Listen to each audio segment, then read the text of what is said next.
everybody. Welcome to another episode of Ace on Music After Hours. Special content only for our supporters on the Patreon.com platform.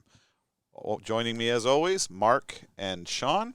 Hello. And so, gentlemen, I see the bottle is empty.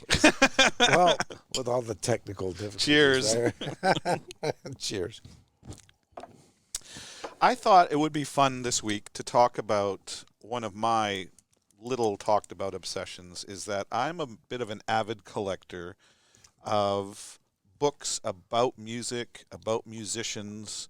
I'm the sort of person that when he gets into a band, I need to explore what caused that band to come together, what influenced them, and I get that out of the biographies. I have a whole 2 book racks at home full of them. So I thought we could talk about what some of our favorite music-related books were. And I know, Sean, that you are a massive Beatles fan. I mean, I'm a Beatles fan, but he's massive Beatles fan. So it's funny because you say that because I'm a Beatles fan, but I'm growing up in the '70s. I'm more of a solo Beatles fan. Well, I will understand what you're saying, but I lived next door to you for a number of years, and every Sunday morning, breakfast with the Beatles would be coming out of your garage. And if you still live next to me, you would still hear the same. There you go. So I'm gonna guess that maybe one of your favorite books involves somebody somehow loosely related with the Beatles. Yes, John Lennon. Which book would that be? Well, one of my favorite books is Last Days of John Lennon. I don't know if anyone's ever heard of it. Or I have not even heard of it, let alone read it. Yeah, it's actually a book. Are you familiar with that one, Mark?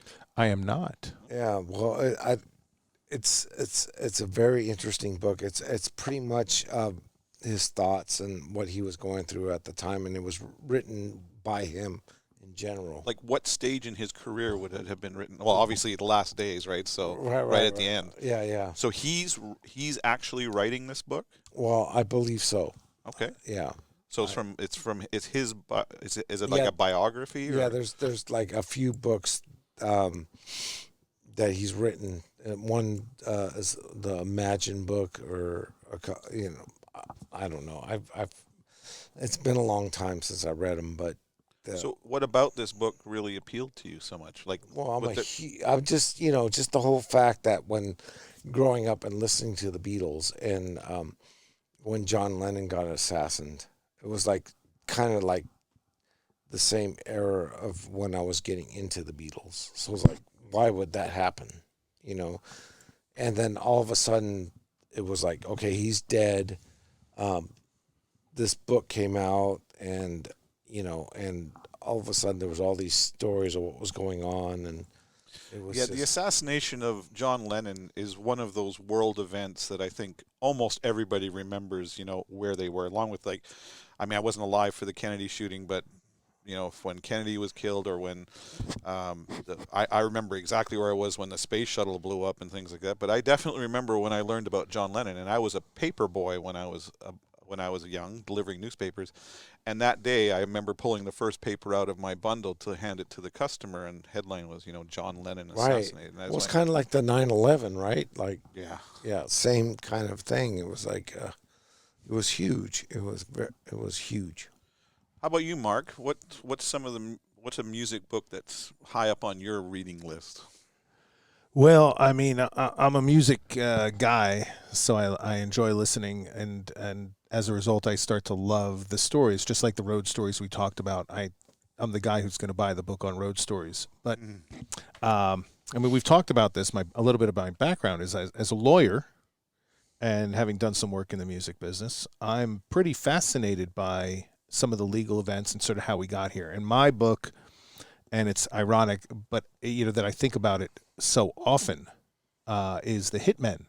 Oh yes, great book. And The Hitmen is the story. I'm trying to remember who wrote it. I've got to go back here and check it out because I want to give credit where credit is due. Now, Hitmen, that was the book that basically talked about how the music industry evolved into under extreme corruption, especially at the beginning. Well, yeah, I mean, it's everything. The book itself was the history, and it was Frederick Dannon, correct? Do I have that right? Frederick Dannon. Now, it's one of the best, most researched books that I've ever read. He talked to everybody. He got to know all of the stories, sort of the beginning of music, going all the way back to this, sort of the CBS and the classical, and how everything started to form, and then bringing you all the way up through the changes in the presidents of the record labels, and then to the most powerful man in the world, actually somebody who my family knew, Walter Yetnikoff, out of Brooklyn, the little lawyer who became The Titan. the biggest, and then to Clive, and all the way through. But also, you're right, the corruption and the payola scandals and everything along the way. And I just think that if you're a music fan, it's one of those books that it will teach you everything about how we got here and who these people are and the behind the scenes, a little bit about the Paul Simons and the, just an incredible landscape where we are. I mean, some of the people we talk about, a lot of the people we talk about are actually mentioned in the book as part of the history. Absolutely. Great book. If you haven't read it, I highly recommend it. I tend to dwell a lot in biographies. I like to learn what motivated the artists that catch my musical interest and what brought them to create this music, because the creation of music's always been the butterfly I could never catch. I know it's the one part of this formula that I am not at all involved in. I have no musical talent myself as far as playing instruments or writing songs or anything like that. So it's a big fascination to me, and so I love to read about the stories about how these guys came up and what shaped them into what they are. In some cases, it's some really tragic stories. I mean, like when you read Corey Taylor from Slipknot's book about his growing up. I mean, it's a miracle that guy got through that childhood.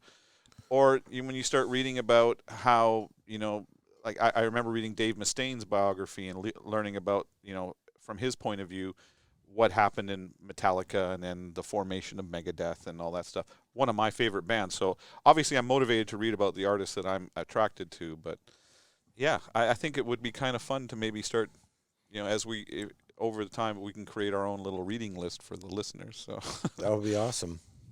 Anyway, that is it for this episode of Ace on Music After Hours. Thanks again to Mark and Sean for joining me. And thank you to all of you for your support of the show. Without you, we wouldn't be able to do this. Hey, Ace, before you sign off, Yes. We got a Patreon. We did. We have got our first one. So thank you for that, and many more to come, I hope. We also can take feedback through the Patreon platform, acetalksmusic@gmail.com. All of it's here. We'll see you next week.